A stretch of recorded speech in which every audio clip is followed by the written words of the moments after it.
said a black man couldn't do it. I said his hands weren't steady enough, his mind not sharp enough, his place not worthy enough to touch the machinery that would decide the fate of the free world.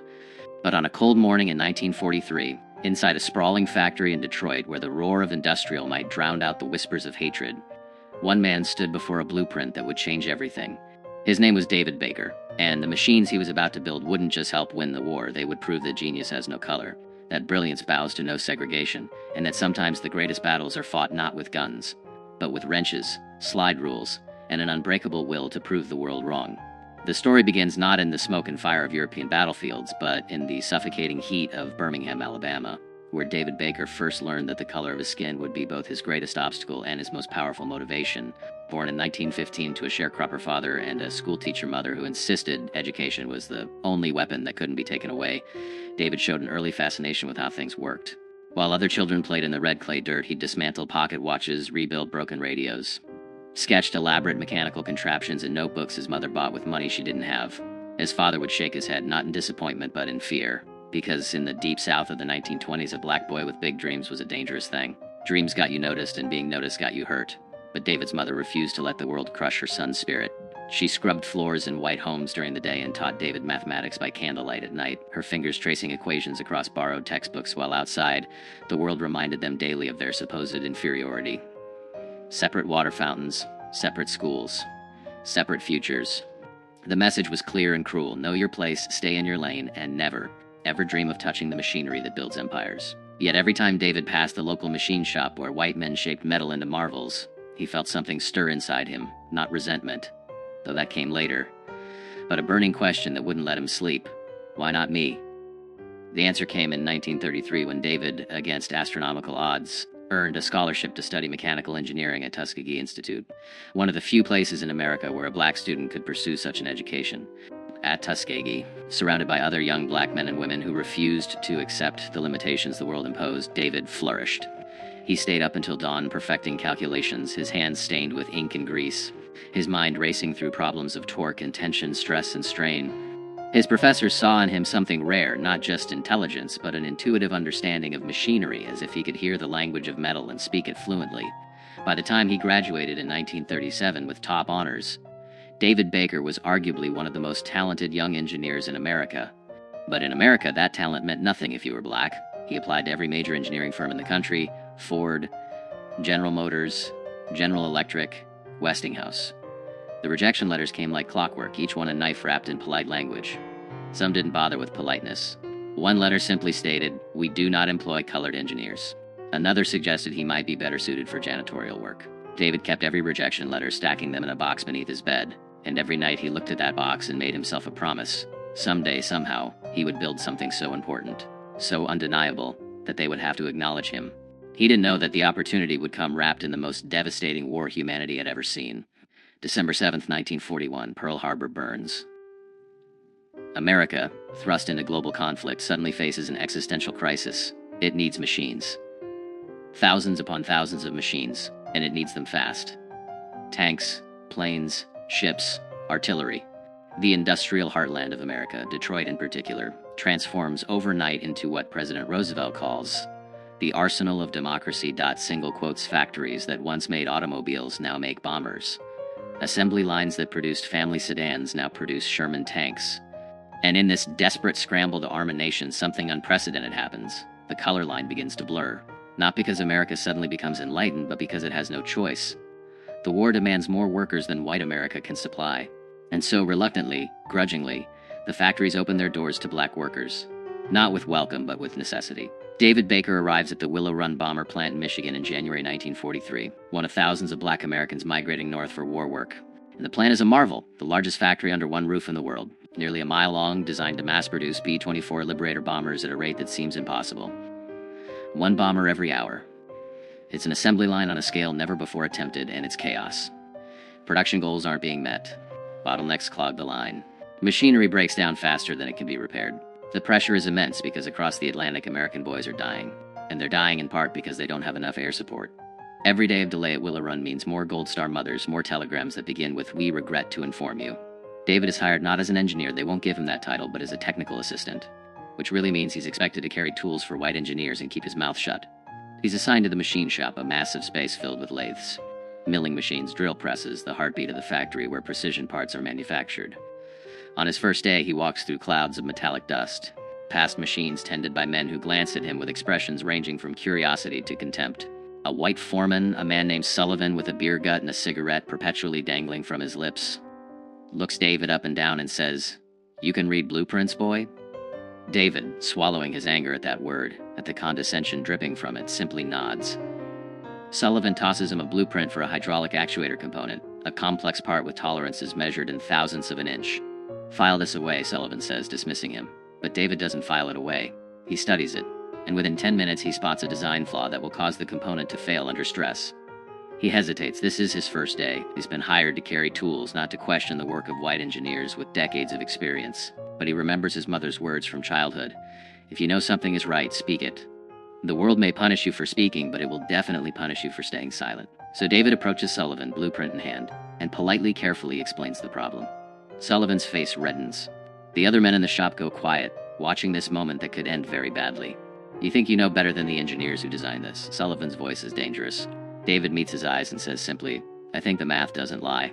Sir, it's a gamble that could get him fired on the spot. Blacklisted from war work, sent back to a South that has nothing for him." But Sullivan, to his credit, actually looks at the blueprint, follows David's calculations, and after a long, tense silence, nods slowly. "Test it," he says. The component is manufactured both ways, the original design and David's modification.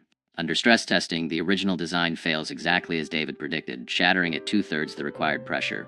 His version holds. That moment, witnessed by a dozen skeptical white workers, changes something. Not everything. David still eats lunch at the colored table in the cafeteria, still uses the segregated bathroom, still endures the casual racism that permeates every interaction. But in that machine shop, he's earned something more valuable than respect. He's earned proof. And in the world of engineering, proof is currency. Word spreads. Within weeks, David finds himself quietly consulted on problems that have stumped the official engineering staff. A bearing assembly that keeps seizing up, a rivet pattern that's causing metal fatigue, a cooling system that's inadequate for the engine specifications. He works on these problems at night after his official shift ends, hunched over borrowed blueprints in the colored section of the dormitory, running calculations by lamplight, sketching solutions on whatever paper he can find. His recommendations are implemented without his name. Attached white engineers present them as their own discoveries because a black man's name on an engineering document is still unthinkable, but David doesn't care about credit. Not yet. He cares about the work, about proving every day that his mind is as sharp as any tool in that shop. Then comes March 1943, and a crisis that will define his legacy. The B-24 Liberator has a critical problem. The landing gear system is failing at an alarming rate. Bombers are crash landing, pilots are dying, and the entire production line might have to stop until the issue is resolved. The landing gear mechanism is incredibly complex. It has to be strong enough to absorb the impact of a 65,000-pound aircraft touching down at high speed, yet light enough not to compromise the bomber's performance, and reliable enough to function after the aircraft has been shot full of holes by German fighters. The current design, developed by some of the best aeronautical engineers in America, is failing in field conditions. Planes are bellying onto runways, gear collapsing on landing, crews barely escaping before their bombers burst into flames. The pressure on Willow Run becomes suffocating. Military brass arrive from Washington, grim-faced men in uniforms heavy with medals demanding answers. Production slows to a crawl as engineers scramble for solutions. Tests are conducted. Modifications are attempted. Nothing works. David watches from his position at the margins, this black man still officially just a technical assistant, and he sees what the white engineers don't see because they're too close to their own assumptions. The problem isn't the gear mechanism itself, it's the hydraulic system that deploys it. Under combat stress with battle damage and temperature extremes, the hydraulic fluid is degrading, losing pressure at the critical moment of deployment. The mechanism is fine. The delivery system is flawed. He spends 3 sleepless nights running calculations, testing his theory against every variable he can imagine. Temperature ranges from -40 degrees at altitude to 120 degrees on sun-baked Pacific runways. Pressure variations from sea level to 25,000 feet. The effects of vibration, G-forces, battle damage. He redesigns the hydraulic system from scratch, incorporating redundancies, adding a pressure accumulator, changing the routing to protect lines from enemy fire, even suggesting a different hydraulic fluid with better thermal properties. It's audacious. It's a complete reimagining of a system designed by men with pedigrees from MIT and Caltech. And when David finally, nervously, brings his calculations to Sullivan, he fully expects to be laughed out of the shop. Sullivan doesn't laugh. He stares at the pages of calculations, the detailed schematics, the test data David has compiled on his own time with borrowed equipment. Then he does something David never expects. He picks up the phone and calls the chief engineer. Within an hour, David was standing in a conference room he was never supposed to enter, surrounded by white men in suits and uniforms, all of them looking at this black technical assistant with expressions ranging from skepticism to open hostility. One colonel actually asks, "Who did these calculations for you, boy?" The assumption that David couldn't possibly have done this work himself hangs in the air like poison gas. But the chief engineer, a pragmatic man named Henderson who cares more about solving problems than maintaining racial etiquette, cuts through the tension. "Can you defend this work?" he asked David. "Can you explain every decision, every calculation?" David can. For 2 hours, he walks them through his redesign, answering every technical question, defending every choice, demonstrating a mastery of hydraulic systems that makes it impossible to deny his competence. The men in that room don't want to believe him. Everything in their world tells them that a black man shouldn't be capable of this level of engineering sophistication. But the mathematics doesn't care about their prejudices. The stress calculations don't respect segregation. The fluid dynamics work the same regardless of who discovered them. And so, reluctantly, almost resentfully, they agree to test his design. 3 weeks later, a B-24 modified with David Baker's hydraulic system completes its test flight. The landing gear deploys flawlessly. Over the next month, under conditions designed to replicate combat stress, the system works perfectly, not once does it fail. The decision is made. Willow Run will implement the Baker hydraulic system on all B-24 Liberators moving forward. Bombers already in service will be retrofitted with the modification. It's a massive undertaking, but it's necessary because David's design doesn't just work, it saves lives. Over the remaining years of the war, his hydraulic system will prevent countless landing gear failures. Will bring home crews who otherwise would have died in fiery crashes. Will keep bombers operational when they should have been grounded. But here's the bitter truth. David Baker's name appears nowhere in the official record. The design is credited to the Willow Run Engineering Department, a faceless institutional entity. White engineers sign their names to the modification documents. When military officials come to inspect the improvement, they congratulate Henderson and his team, never knowing that the brilliant redesign came from a black man they wouldn't have allowed through the front door a year earlier. David watches this happen, watches his work attributed to others, and feels the familiar burn of injustice. But he also understands something that sustains him. The work itself is what matters. Somewhere over Germany, a B-24 riddled with flak damage will make it home because its landing gear deploys when it should. The crew will kiss the ground, thank God for their survival, never knowing that their lives were saved by a black engineer from Birmingham who the world tried to tell he wasn't good enough. The work doesn't stop with the landing gear. Once David proves himself, once it becomes undeniable that he possesses engineering talent that the factory desperately needs, he becomes unofficially essential. The color line still exists, he still can't eat in the main cafeteria, still can't use certain facilities, still endures the daily humiliations of segregation, but in the machine shop, a strange respect develops. White workers who would never socialize with him outside the factory start coming to him with problems. A lathe operator struggling with a complex part asks David to check his setup. A welder encountering unusual metal fatigue requests his analysis. Slowly, reluctantly, David is integrated into the actual engineering work, though his job title and pay never reflect his contributions. He improves the engine mount assembly, reducing vibration that was causing premature wear.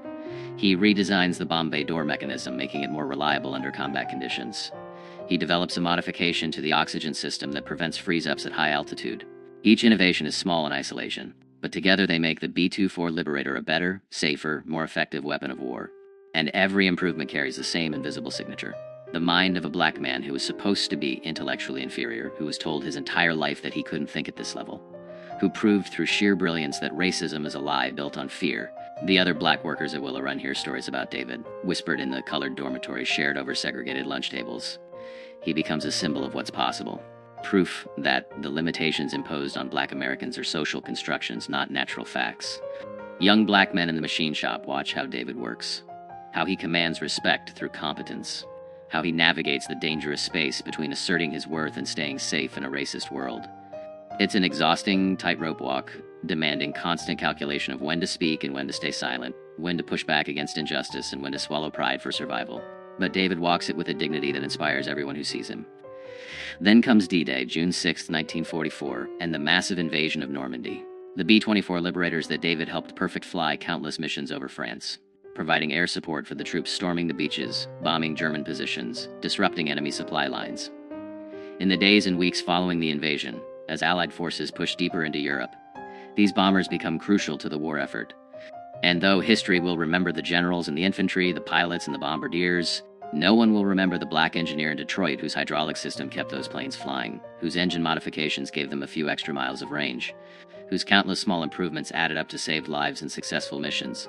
By the spring of 1945, as Allied forces close in on Berlin and victory becomes inevitable, David Baker has spent over 2 years at Willow Run. He's worked 70-hour weeks, sacrificed sleep and health, endured racism that should have broken him, and produced engineering work that would have made him famous if he'd been born white. The factory's built over 8,600 B-24 Liberators, each one carrying pieces of David's genius into battle. The war in Europe ends in May, victory over Japan follows in August.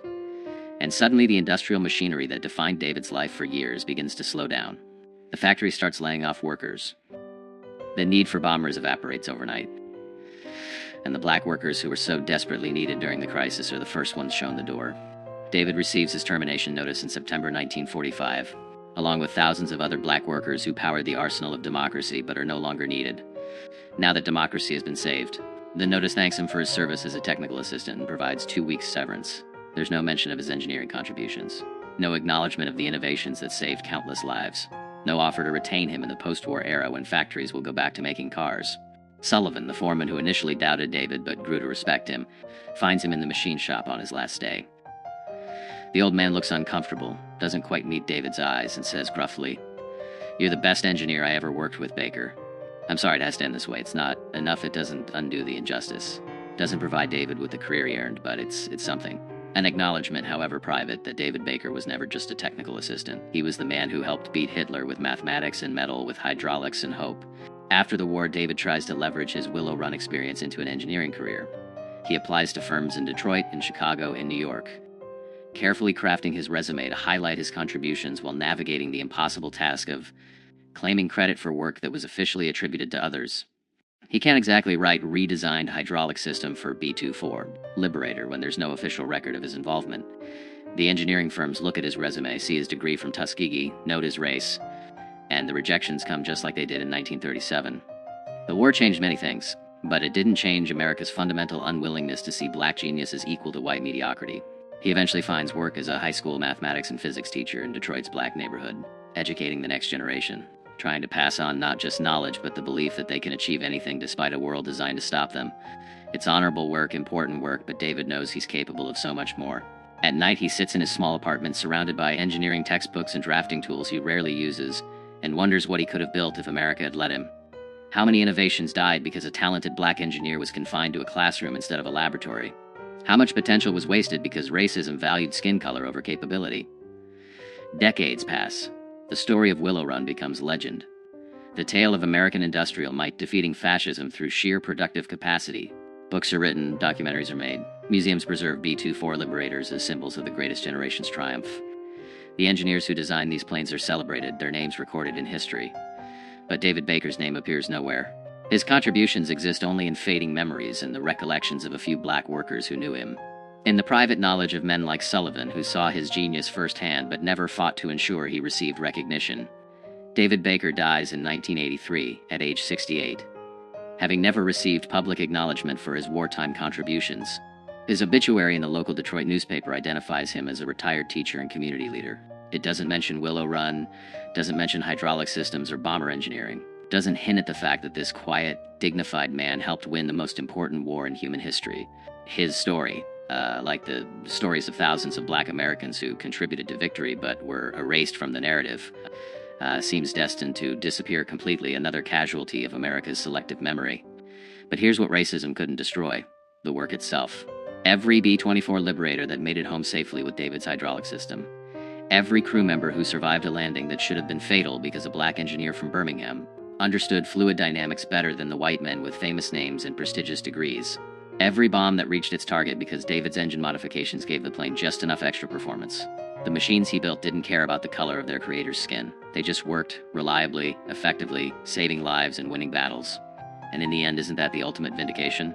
Not the recognition that never came, not the career that was stolen, not the credit that was denied, but the undeniable fact that when America needed genius, it found it in a place that claimed genius couldn't exist, and a man it said couldn't possibly possess the intelligence to shape history.